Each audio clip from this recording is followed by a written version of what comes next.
Hello नमस्ते शकाल, welcome back to the rocking video of miss Swaraj. तो ये है लास्ट डे ऑफ दिल्ली और हम आए हुए हैं थोड़ा दिल्ली घूमने के लिए। सो ये जगह जिन लोगों को नहीं पता, इस जगह का नाम है हुमायूंस टॉम्ब। अब मैं जैसे जैसे इसके अंदर बढ़ रही थी तो मैं सोच रही थी कि यार एक टॉम्ब बनाने के लिए भी कितनी बड़ी जगह यूज़ हुई है। ऐसे ही नहीं जंगें हो जाती थी ज़मीनों के लिए। ये इतनी ब्यूटीफुल जगह भी है और बहुत शांत है बेसिकली। तो मुझे ये जगह बहुत अच्छी लगी। दिल्ली वालों के पास कितने ऑप्शंस है यार घूमने जाने के लिए, हमारे पास तो गिन चुन के ऑप्शंस है। मैं यहाँ जाके मैंने एक चीज़ देखा, मैं बहुत जगह गई दिल्ली में, मैं इंडिया गेट गई, कुतुब मीनार गई, मैंने हर जगह घूमा, पर इस पर्टिकुलर जगह में मैंने बहुत सारे विदेशियों को देखा। I don't know why. मे भी हर विदेशी के बकेट लिस्ट में ये जगह घूमनी ज़रूर होगी, बट क्यों ये नहीं पता। अब मैंने जो थोड़ा बहुत इसके बारे में पढ़ा है उसके अकॉर्डिंग ये जो हुमायूंस टॉम्ब है वो पूरा 30 एकड़ में बना हुआ है अप्रॉक्सीमेटली। हुमायूंस टॉम्ब बनाया गया था बीगा बेगम, जो कि हुमायूं की दूसरी बीवी थी, उनके कहने पे।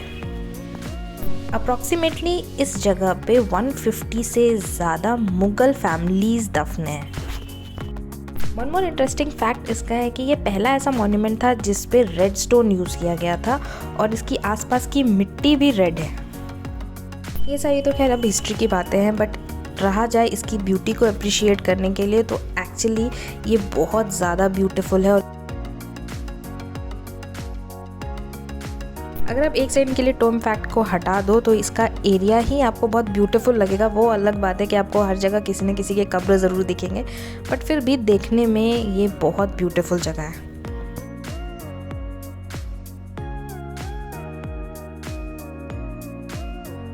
ये हुमायूं का मेन टॉम्ब हो गया। इसके आसपास भी छोटे छोटे टॉम्ब बनाए गए हैं हुमायूं के फैमिली मेम्बर्स के लिए ही। अब मैंने जितना हिस्ट्री में पढ़ा मैंने अपनी सारी नॉलेज लगा दी, अब इससे ज़्यादा मैं हिस्ट्री नहीं पढ़ सकती।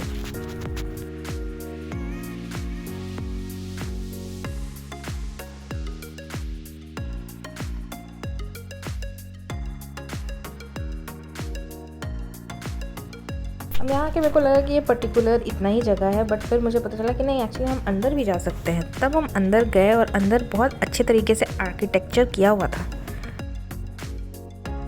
यहाँ जाके भी हर एक कोने में किसी ना किसी की कब्र ज़रूर है और वहाँ पे लिखा भी हुआ है एक्चुअली, अगर आप चाहो तो आप पढ़ सकते हो।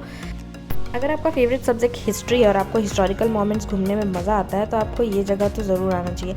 मेरा फेवरेट सब्जेक्ट हिस्ट्री नहीं है, बट मुझे हिस्टोरिकल चीज़ें पसंद है देखनी, इसलिए मैं यहाँ आई हूँ। चलो ये एरिया अच्छे से पूरा घूमते हैं, उसके बाद फिर आगे बढ़ते हैं।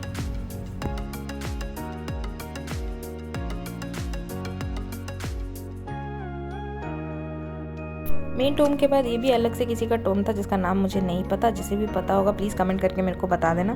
ये भी ऐसे ही छोटे छोटे टॉम्ब आसपास बनाए गए हैं जो कि हर किसी ना किसी फैमिली मेम्बर के लिए डेडिकेटेड किए गए हैं। कुछ भी मिले, कहीं भी चले जाओ, एक चीज़ कॉमन मिलेगा, वही ये। जैसे ये बाबर्स का टॉम्ब है, इट इज़ बाबर्स टॉम्ब। और जैसे बाबर अंदर बैठ के यही सोच रहा होगा कि कौन किसके साथ है। नेहा, सचिन और कौन हो भाई तुम लोग, पता नहीं कौन सी लैंग्वेज में। पूजा, विवेक, वाह।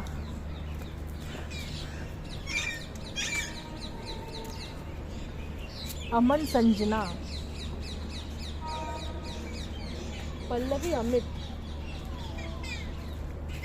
भाइयों ये वो जगह है जहाँ पे उसे रखा गया है आफ्टर डेथ। तुम लोग क्या मरने के बाद यहाँ रहना चाहते हो? कैसे अमर होगा भाई तुम लोगों का प्यार?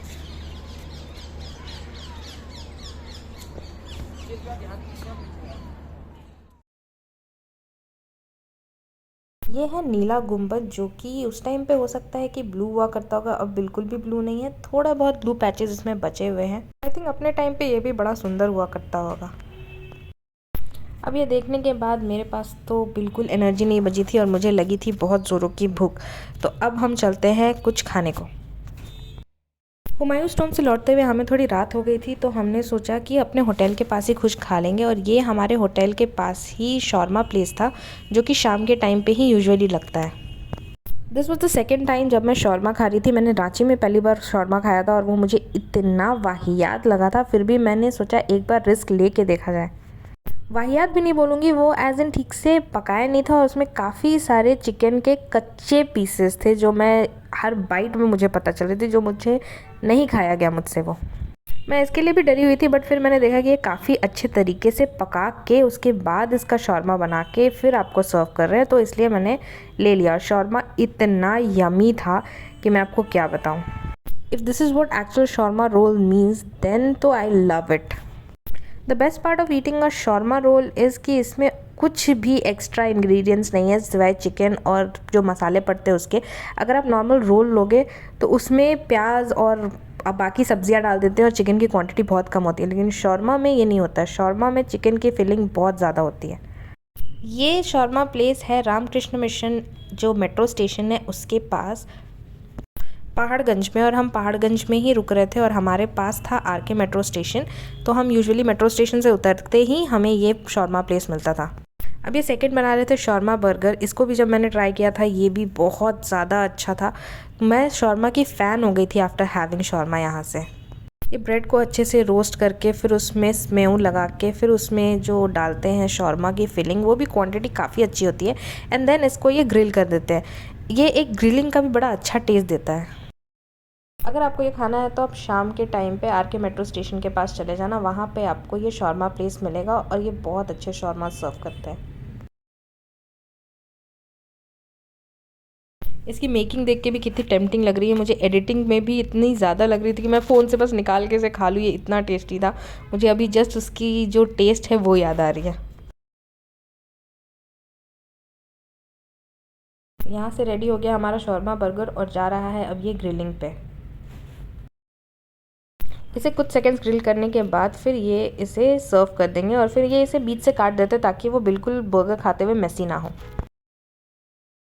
देखो ये निकल आया हमारा बर्गर और अब ये डाल रहे हैं सैंडविच। सैंडविच भी इसका बहुत अच्छा था बट मैंने ट्राई नहीं किया, मुझे देख के ज़्यादा टेम्पटिंग लगा।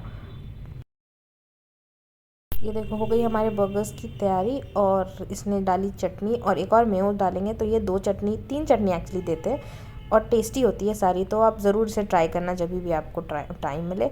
और हम मिलते हैं अगली वीडियो में, तब तक के लिए बाय बाय।